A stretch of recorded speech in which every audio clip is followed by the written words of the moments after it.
जय श्री राम मित्रों, मैं हूं दिव्या और आज मैं लेकर आई हूं एक वीडियो जो कि है पूर्णिमा पे खीर बनाने को लेकर। बहुत सारे लोगों के मन में एक प्रश्न होगा कि पूर्णिमा के दिन खीर ही क्यों बनाते हैं, कुछ और भी तो बना सकते हैं। लेकिन पूर्णिमा के दिन खीर इसलिए बनाते हैं क्योंकि जो खीर होती है ना वो सफेद होती है और पूर्णिमा का दिन चंद्रमा से रिलेटेड होता है और चंद्रमा को जोड़ा जाता है चावल से और दूध से। तो इसीलिए पूर्णिमा के दिन स्पेशली खीर का भोग लगता है चंद्रदेव को। और कान्हा जी को भी खीर बहुत पसंद होती है, श्री हरि विष्णु को भी खीर बहुत पसंद होती है और लक्ष्मी माता का रिलेशन चावल से आपको पता होगा माना जाता है।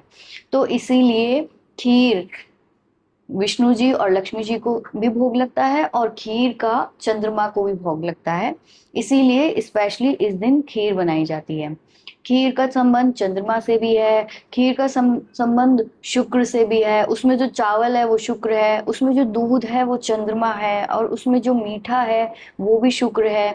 उसमें जो इलायची हम डालते हैं वो बुध ग्रह से रिलेटेड है। उसके ऊपर जो हम केसर डालते हैं ना वो हमारा गुरु ग्रह, सूर्य ग्रह और मंगल ग्रह, तीनों ग्रह से कहीं ना कहीं रिलेटेड है। तो इसीलिए खीर में बहुत सारे ग्रह, सातों ग्रह खीर में आ जाते हैं। तो इसीलिए खीर को अमृत माना गया है। खीर का भोग लगता है पूर्णिमा के दिन।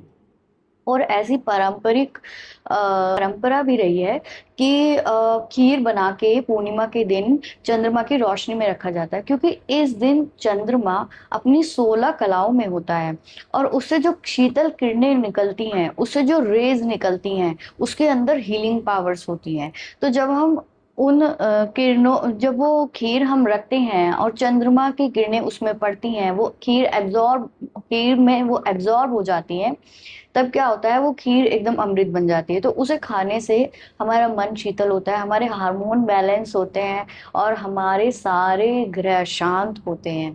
क्योंकि चंद्रमा ग्रहों की, कहते हैं कि ना, जैसे चंद्रमा को माँ का तत्व दिया गया है, माँ से रिलेटेड है।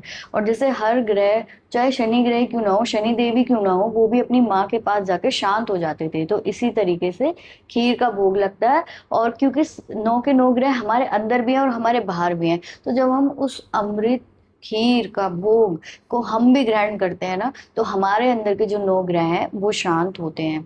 उससे रिलेटेड जो भी हमें हेल्थ प्रॉब्लम्स हैं या मेंटली प्रॉब्लम्स है, इमोशनल प्रॉब्लम्स हैं, वो सब शांत हो जाती हैं। हमारा ऑरा साफ होने लगता है। जब हमारा ऑरा अच्छा हो जाता है तो हमारे सारे काम अपने आप ही अच्छे हो जाते हैं। तो एक फेस पर ग्लो लाने का काम करता है। आपको पता है इस दिन एक बहुत अच्छा उपाय ये भी करते हैं कि गंगा जल लेते हैं और थोड़ा सा दूध लेते हैं, उसको चंद्रमा में की रोशनी में रख देते हैं अलग से, फिर उससे नहाते हैं अगले दिन। ऐसा भी करते हैं कुछ लोग कि अपना सैंड या रोज वाटर रख देते हैं चंद्रमा की रोशनी में, क्योंकि इस दिन चंद्रमा की पावर बहुत ज्यादा होती है और आपको पता है चंद्रमा से सुंदर तो कुछ है ही नहीं। तो जब परफ्यूम्स को, लोशंस को, अपने मेकअप प्रोडक्ट्स को इवन लोग रख देते हैं ताकि वो चंद्रमा की रोशनी से चार्ज हो जाए, और जब वो चार्ज हो जाते हैं, जब वो उनको अपने फेस पे यूज करते हैं तो उससे ग्लो बढ़ता है। तो ये सब पारंपरिक चीजें हैं। पर लेकिन हाँ, इन चीजों से होता है, आपको पता है कि चंद्रमा में एक अलग वाइब्रेशन है, एक अलग ही शीतलता है।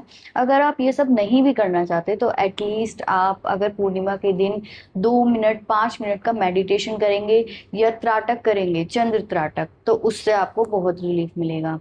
तो लेकिन हाँ, वाटर थेरेपी भी अपने आप में बहुत स्ट्रांग है। तो आप ये भी कर सकते हैं कि वाटर रख देते हैं चंद्रमा की रोशनी में और उसको फिर नेक्स्ट डे पी लेते हैं। तो उससे क्या होता है ना कि आपके मतलब मन शांत होता है, उससे आपके ग्रह शांत होते हैं, आपको अच्छा फील होता है। Thank you guys for such a video. और अगर आपको ऐसी वीडियो और चाहिए तो प्लीज़ हमारे चैनल को सब्सक्राइब कीजिए। जय श्री राम।